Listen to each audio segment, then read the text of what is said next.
అమ్మ ఆకలేస్తుంది, అన్నం పెట్టవా? టైం 7 కదా అయ్యింది. ఏమో అమ్మ, ఈరోజు చాలా ఆకలిగా ఉంది. ఆగు, సీరియల్ అయిపోయి అన్నం పెడతాను.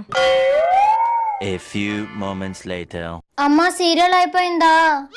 మా టీవీ సీరియల్ అయిపోయింది. జీ తెలుగు సీరియల్ అవని పెడతాను. Much later. అమ్మా ఈ టీవీ జెమినీ టీవీ ఉన్నాయి, ఆ రెండు అవని పెడతాను. 1 hour later. అమ్మయ్య, అన్ని సీరియల్ అయిపోయి. టైం 10 అవుతుంది, ఇంకా తినేసి పడుకోలేదా? నువ్వు వచ్చి పెడతానన్నావు కదమ్మా, అందుకే వెయిట్ చేస్తున్నాను. అన్నిటికీ అమ్మే ఉండాలా? అన్నం కూడా పెట్టుకొని తినలేవా? రేపొద్దున మొగడింటికి వెళ్ళాక అంత దూరం వెళ్ళకమ్మా, నేను తింటాను. అమ్మను మించి దైవం ఉన్నదా?